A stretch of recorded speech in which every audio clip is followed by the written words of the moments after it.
ইসলামে ধর্ষণের শাস্তি কি এবং এই শাস্তি কিভাবে প্রয়োগ করা হয়? যতটুকু জানি এর জন্য 4 জন প্রাপ্তবয়স্ক ব্যক্তির প্রত্যক্ষ সাক্ষ্যের প্রয়োজন, কিন্তু ধর্ষণের ক্ষেত্রে প্রত্যক্ষ সাক্ষী তো অসম্ভব, সেখানে আবার 4 জন। তাহলে এই বিধানটি ঠিক কিভাবে প্রয়োগ হবে, বিস্তারিতভাবে ব্যাখ্যা করবেন প্লিজ।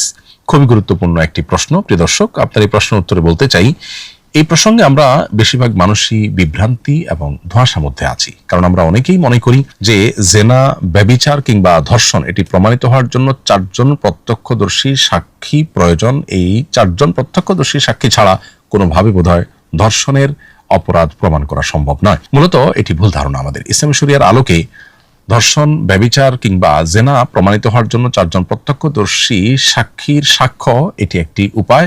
এর বাইরে আরো উপায় আছে যেটা দিয়ে ধর্ষণের অপরাধ প্রমাণিত হতে পারে। কোন ব্যক্তি যদি কারোর ব্যাপারে অভিযোগ দায়ের করে যে অমুক ব্যক্তি জেনায় লিপ্ত হয়েছে, ব্যভিচারে লিপ্ত হয়েছে, তাহলে সেক্ষেত্রে সেটি প্রমাণের জন্য শরিয়া তাকে 4 জন প্রত্যক্ষদর্শী সাক্ষী উপস্থিত করার বাধ্যবাধকতা আরোপ করে। কারণ একদিকে মানব সভ্যতাকে টিকিয়ে রাখবার প্রয়োজনে সমাজের জেনা, ব্যভিচারের মতো অপরাধকে চরম অপরাধ হিসাবে চিহ্নিত করে তার জন্য অত্যন্ত কঠিন এবং মর্মন্তুদ শাস্তির বিধান রেখেছে ইসলামী শরিয়া।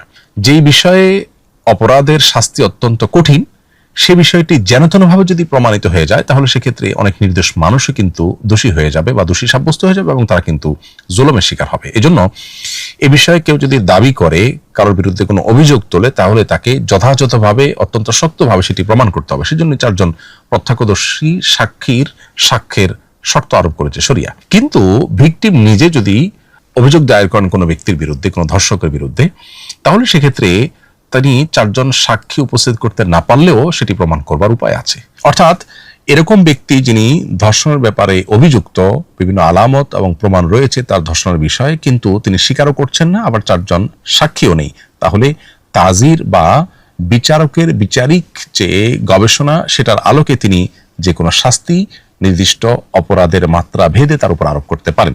এমনকি সেটা মৃত্যুদণ্ড পর্যন্ত হতে পারে। তার মানে এই দাঁড়ালো যে কেউ ধর্ষণ করলো আর 4 জন সাক্ষী নেই দেখে সে পার পেয়ে যাবে, এ ব্যাপারটা একেবারেই ভুল ধারণা আমাদের অনেকেরই। আবার আরেকটা বিষয় এখানে আছে, সেটা হলো যে একটা তো হলো যে জোরপূর্বক শারীরিক সম্পর্ক করলো, শুধু এটুকু। তার জন্য তো আমরা বললাম 3টা উপায় আছে: 4 জন প্রত্যক্ষদর্শী সাক্ষীর সাক্ষ্য, অথবা অপরাধীর স্বীকারোক্তি, কিংবা বিভিন্ন এভিডেন্স থেকে সেটি প্রমাণিত হলে তার আলোকে বিচারক, ইসলামী শরিয়া আদালতের বিচারকের বিচার করার সুযোগ আছে, শাস্তি আরোপ করার সুযোগ আছে। এই 3টার বাইরে আরেকটা অপশন আছে, সেটা হলো যদি কেউ অস্ত্র ব্যবহার করে, আতঙ্ক সৃষ্টি করে, অপহরণ করে এবং এরপর যদি পাশবিক নির্যাতন করে জোরপূর্বক, তাহলে সেক্ষেত্রে সেটাকে ফাসাদ ফিল আরদের অধীনে ফেলে তার চরম শাস্তি কার্যকর করা যেতে পারে।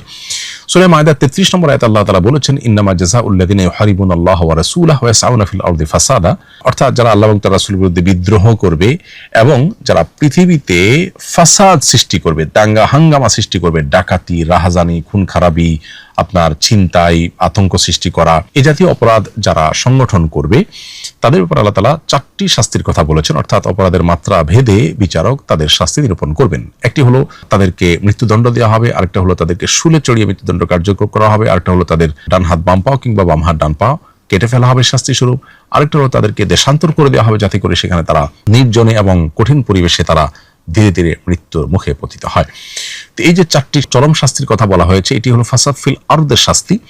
অতএব কোনো ব্যক্তি যদি কোনো নারীকে অপহরণ করে এবং তার প্রতি যদি পাশবিক নির্যাতন করে, অস্ত্রের মুখে জিম্মি করে, অপহরণ করে, হাঙ্গামা সৃষ্টি করে, আতঙ্ক সৃষ্টি করে, তাহলে সেটা ডাকাতির মামলার অধীনে পড়বে এবং তার জন্য 4 জন প্রত্যক্ষদর্শী সাক্ষ্যের প্রয়োজন নেই, বরং সেটা প্রমাণিত হলে সেই ব্যক্তিকে চরম শাস্তি দেয়া যাবে ইসলামী শরিয়ার আদালতের বিচারের আলোকে। অতএব এখান থেকে পরিষ্কার হয়ে গেল যে আমরা যারা মনে করি যে ইসলামের দৃষ্টিকোণ থেকে কোনো নারী ধর্ষিত হলে তার ধর্ষণ প্রমাণের জন্য 4 জন প্রত্যক্ষদর্শীর সাক্ষীর সাক্ষ্য ছাড়া সেটা প্রমাণ করা যাবে না, এটি ভুল ধারণা। মূলত এটিকে প্রমাণ করবার আরো বিভিন্ন উপায় আছে এবং অপরাধের মাত্রা ভেদে আল্লাহ রাব্বুল আলামিন শাস্তি আরোপ করেছেন।